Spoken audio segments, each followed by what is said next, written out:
For tract 12 at the Mule Shoe Project. We've got the property here toward the center. We're using the MapRight interactive map. You'll see a very similar map within the listing page, and you can do most of the stuff we're doing as far as zooming in and zooming out.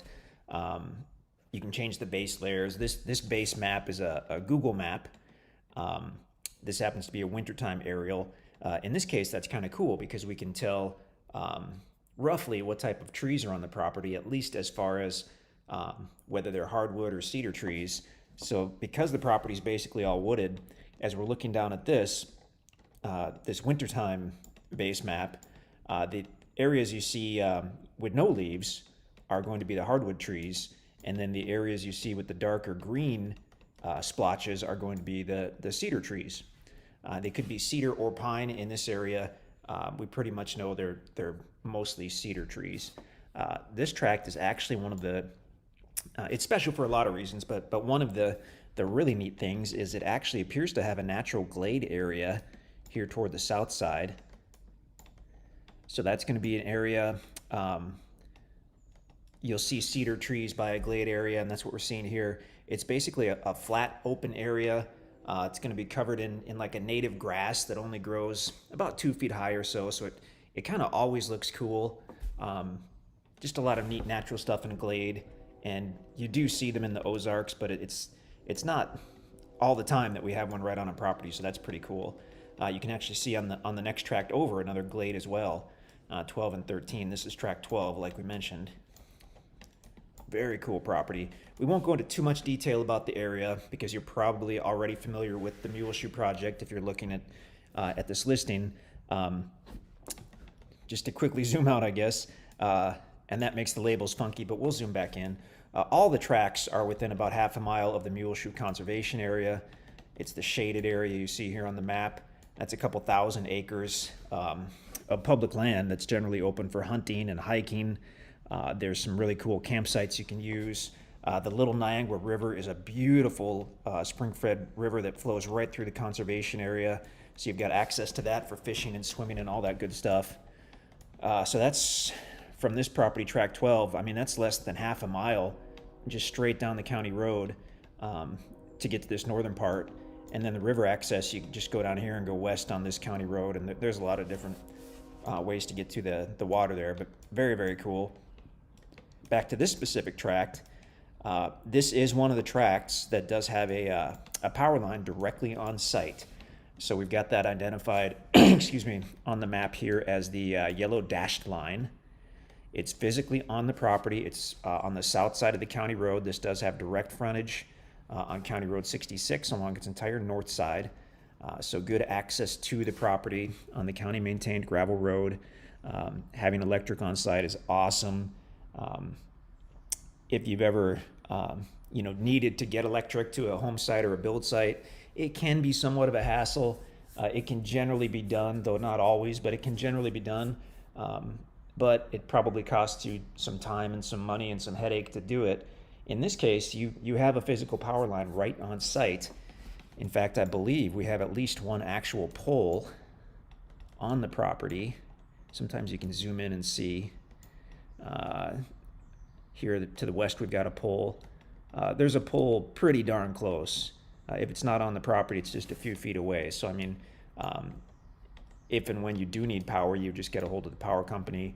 There's probably some type of number on one of those poles, or you could give them the approximate location, and they can help you out with that. But great option to have, especially if you're looking for a property that you're going to use recreationally, but you may build someday. It's just like it's peace of mind having that power there already. It's something you do not have to worry about. So it's a great thing, and it's something we don't often see. So we're excited to see that. I don't know what happened to our arrows. We just have lines now. What if I click on one? Whoops. There they came back. So as far as dimensions, it's about 330 feet east to west and about a quarter mile north to south, or 1,320 feet north to south, and it's about 10 acres in size. So these tracts have not been surveyed, but you'd be welcome to do that if you want to make that investment. Not a requirement to have your property surveyed. But I mean, some people want to do that. If you're going to do a fence line right on the boundary, if you are building fairly close to the boundary, then yeah, you may want to invest in a survey. We're not surveyors, so we don't know an exact cost, but because there's the conservation area, because there are other homes and whatnot in the area, there has been survey work done in the area, which generally brings the cost down. Okay, why don't we look at a topo map? Oh, by the way, the blue dashed lines you see are the little creek beds that we discovered when we were out there earlier this year. They're going to be wet weather creek beds, we're quite sure, but they were flowing when we were out there. Okay, topo map. So as we look at track 12, topo maps can be confusing, especially if you're not familiar with working with them. We've kind of got the advantage here in that we work with topos every day, and most of us have been out to and actually seen this property, so this makes a lot of sense to us. What we're seeing here is the property is actually the highest at its south side and slopes down gradually toward the center, and there's actually a valley going east to west through the center, slopes back up, and as you get north to the county road, you've got another valley. So as you're coming off the county road going south onto the property, it's going to slope down to that first little tiny creek bed and then slope back up fairly gradually. You get back in about 200 or 300 feet and you have what appears to be a fairly large and fairly level area about 300 feet into the property. So that might be a spot if you're looking for a place to put a campsite or a build site or park your RV or whatnot. While you're using the property, that might be a good option right there.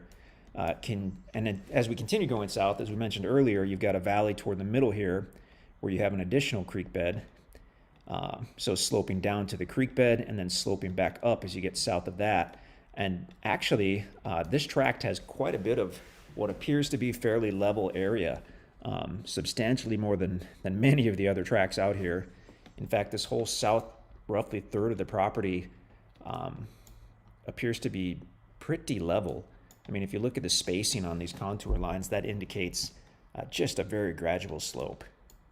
And actually, if we go to the back to the Google map, really tough to tell the contour from the Google map, but from what we were seeing, if you recall, from the second creek bed going southerly, slopes up, but very gradually, and pretty safe to say you're going to have several large level areas in here. If you wanted a super private build site or campsite, obviously you could go back toward the south end, maybe incorporate that cool natural glade into your building site or campsite. That could be very cool. But yeah, great tract. Limited number of these tracts at the Mule Shoe Project. I think there are only 18 total tracts.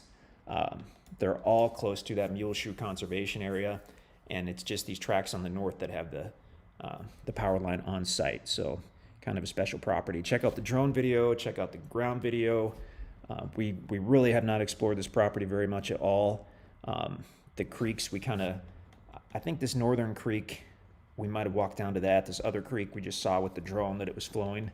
So we kind of mapped that out based on, in this case it was pretty obvious because there was a valley there, so that's where the creek pretty much has to be when it was flowing. But yeah, we haven't explored much of this property or the area, so you're bound to find some cool surprises. Natural creek beds are always cool. You've got fossils, you've got really neat rock formations, sometimes arrowheads, but generally if you're an arrowhead hunter, you probably want to go over to like the Little Niangua River here, and that's where you're more likely to find an arrowhead than on a seasonal creek. But yeah, super great property. Again, check out the other videos and maps and pictures and whatnot, and if you have any questions, just let us know.